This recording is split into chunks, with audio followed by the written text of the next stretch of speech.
Hello YouTube, this is the Dbtgamer Show, episode 200. And since this is my 200th episode, I'm going to review a games console. The game console I'm going to review today is my Nintendo 3DS. First things first, let's start with how the system looks. I'm going to start with my complaints about the looks first because I'm in a bitching mood today. My first complaint with the way the system looks is the triggers. The 3DS's triggers are not very comfortable. They're little plastic buttons and they don't feel very comfortable under your fingers. Whereas on the original DS, had rubber triggers and these were very comfortable to press and they were just really nice triggers. So my first complaint is the triggers aren't very comfortable. My second complaint is the way the system is shaped. The system itself has very, very sharp edges on the bottom of the system where you put your hands and on the top where you put your hands. And if you're playing the system for a very long time, like an hour and a half, these edges of the system can easily dig into your hands and make playing games somewhat uncomfortable. And a system being comfortable is very important when you're trying to play it whilst you're on the go. My third complaint with this system is a very, very big one and also a very personal one. They've moved the microphone. Well done, Nintendo.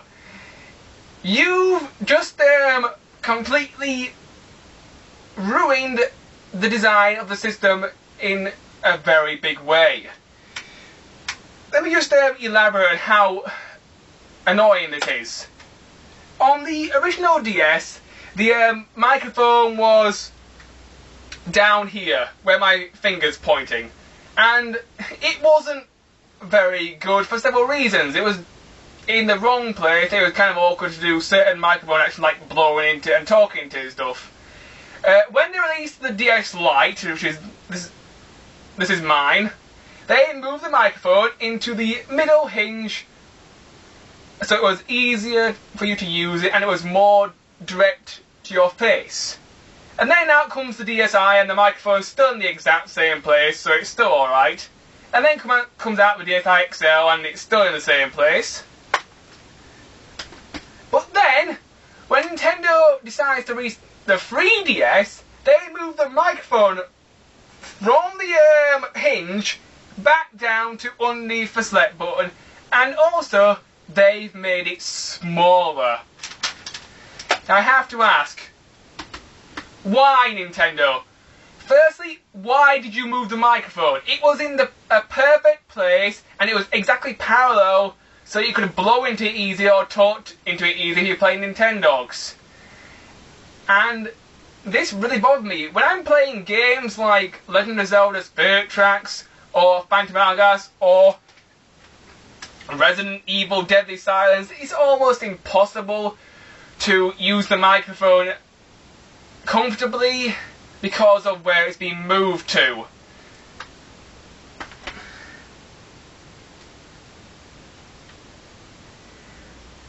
Okay, now onto the pros of the console. What do I like about the way the console looks? First things first. The circle pad or analog stick on the Nintendo 3DS is absolutely sublime. This is one of the best analog sticks I've ever used in my entire life, period. It beats the PSP analog stick by miles. And also it's, in a lot of ways, better than the PS Vita's analog stick. It's got a nice little dip in it and your thumb sticks in it really easily and it just works really nice. Another thing I really like about this system is that the top and bottom screens are both a very good size. The touchscreen is slightly bigger than a DS Lite, so you got more room, and the 3D screen at the top is very, very nice as well. It's very, very big.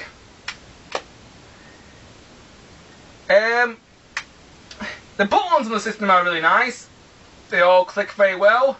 Apart from the triggers, which I mentioned earlier, which are somewhat annoying. The D-pad is, I would say, passable.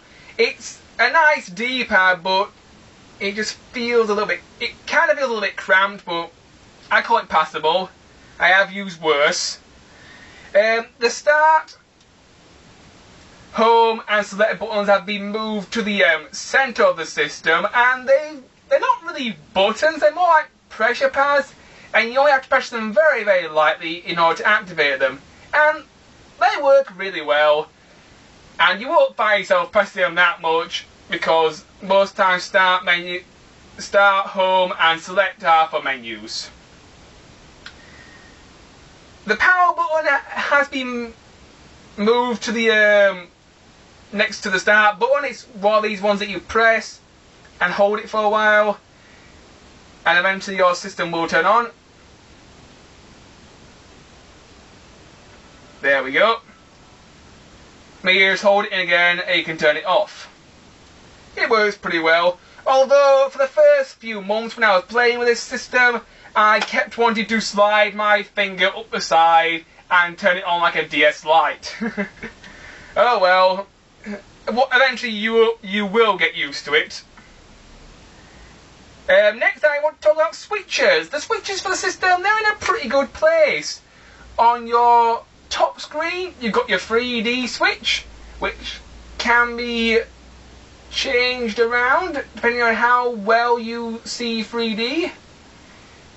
Top is very 3D, then it just goes down until you turn it off.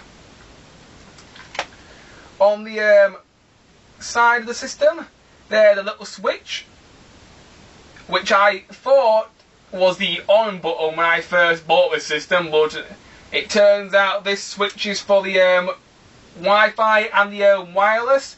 So if you want to turn it off very quickly to save some battery, it's just there.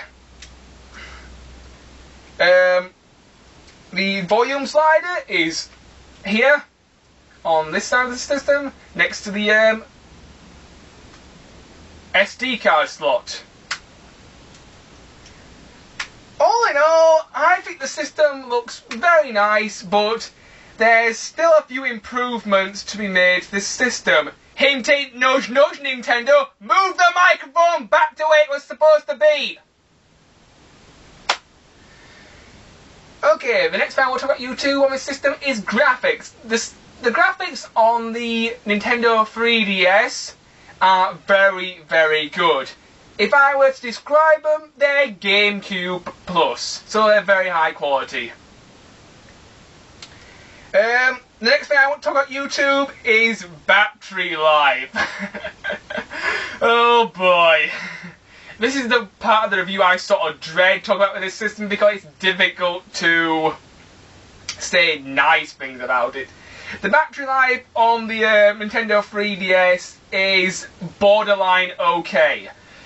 In my many years of playing computer game consoles, I've played several portable game systems. I've had all the Game Boys, and I've even had a Game Gear, and I've even had the odd go on a PSP. As far as battery life is concerned, the 3DS is okay. It is not brilliant as far as battery life is concerned. The only system I can think is worse as far as battery life is concerned is the Sega Game Gear. The Sega Game Gear, the maximum battery life you could get out of it was about 4 to 5 hours maximum. That's if you use Duracells and very good batteries. Now, you may be asking, how long does the 3DS last? Well, it varies, depending on how you use the system. The way I like to use my system, I like to turn the light on to number 2, and I like to keep the 3D off to save battery, and with those settings in place, I can get roughly about 6 hours out of this thing in 3D game mode when I'm playing 3DS games. Now, let's say I'm playing a DS game like Resident Evil Deadly Silence. you can get a little bit more out of the battery because the system's not running at full power and some of the processors aren't running as fast. When you play a DS game, you can get about 8 hours, maybe 9 if you fiddle around with the light settings. My final verdict on the battery for the system, it's okay. Nintendo, if you ever make a 3DS Lite or a improved 3DS other than the XL, I hope that you put a better battery in. My suggestion would be 10 hours in 3DS mode and at least 15 in regular DS mode. Obviously that would be different depending on which light you had it on and if you had the 3D on or not, but the system really did need a better battery, in my opinion. The next thing I want to talk about YouTube is region coding. The system is region coded rather bizarrely. If you're playing 3DS games, you can only play 3DS games from your region. But if you're playing DS games, you can play any game you want from any region. If you have a Japanese game, put it in, and it's a DS game, it'll work. If you've got an American game, put it in, it'll work. English game, it'll work. So, my views on the region looking, it's bizarre. It lets you play any DS game you like from any region, but with the DS games, it's kind of picky. The next thing I want to talk about YouTube is the hard drive. The hard drive is rather good. When you first buy the system, you get 1,000 blocks on the hard drive, which doesn't sound like a lot, but it's a good starting place. And also, now depending on which 3DS you bought, you get several extras. If you buy a 3DS XL, you get a 4GB memory card. I myself, I didn't buy an XL because the XL was too big for me, and the bigger the console is, the harder it is for me to carry around. And the whole point of a portable console is it to be small and compact so that you can put it in your pocket or put it in your work bag. But there is one benefit of having the 3DS XL. You get a 4GB memory card, which is pretty good. But if you buy the regular model of the 3DS, you get a 2GB memory card free in the box. Unlike Sony's PS Vita, which charges you up the arse for memory cards. I was watching Stuart Ashton's review on the PS Vita the other day, and I saw that the Sony PS Vita, the memory cards are rather expensive. I think a 4GB one will set you back in between £8 and £10, and if you want anything higher than that, it can easily reach 15. So, major props to you, Nintendo, for giving people a free memory card, a 2GB in the standard model, or a 4GB in the XL model. Major props. Nice going, guys. It's nice to get freebies. We like free. The next thing I want to talk about YouTube is game boxes. The game boxes, they're pretty good. The games I have for this system so far are... I have quite a lot.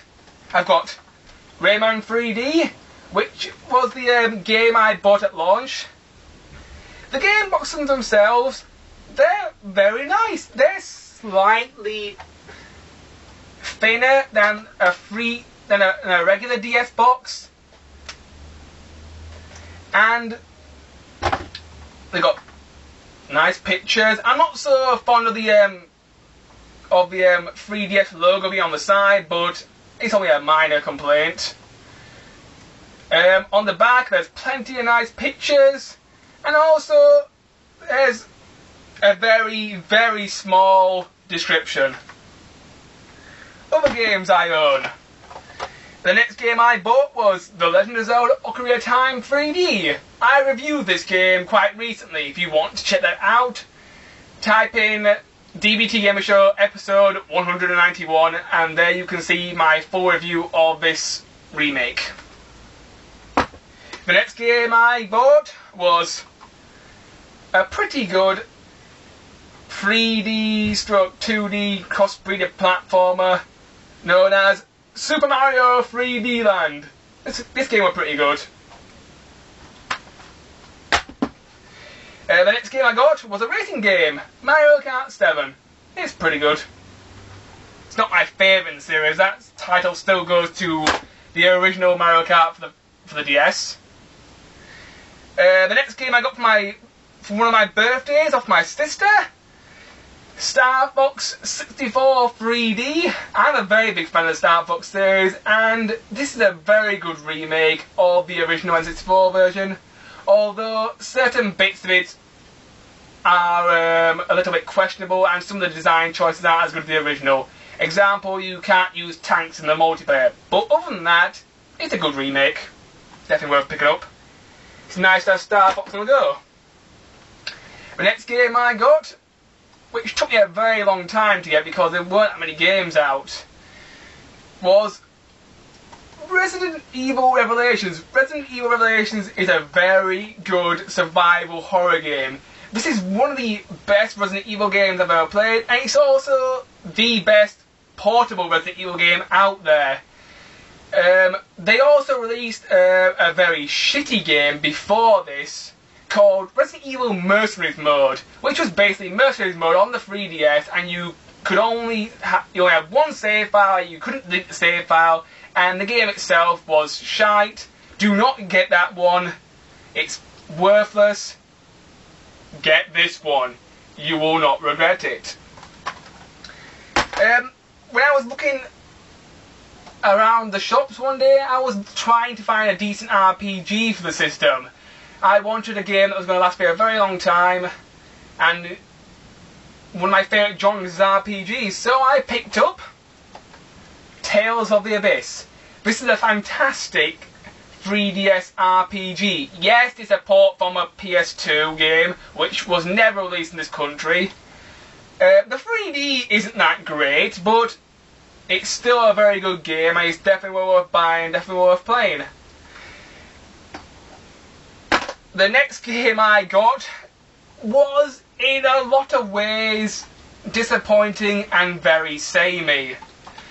New Super Mario Bros. 2, as far as Mario games go, this thing is very, very samey. It has most of the same things that New Super Mario Bros. Had and New Super Mario Bros. Wii had.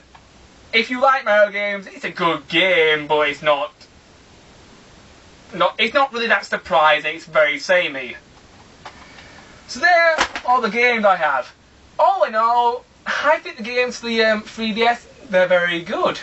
There's a nice selection, and the library's only going to get better as the years goes on. The next thing I want to talk about YouTube is multiplayer for the system. The multiplayer for the 3DS, it is very good. You can link up your systems through infrared, and that's really good. You can also link up your systems through the internet and play games online with your friends. I am pretty sure that none of the games have mic support, so you won't be able to talk to your friends over the internet, but for what you get, it works very well. The next thing I will talk about YouTube is all the different features of the system. So just give me a moment whilst I power this thing up.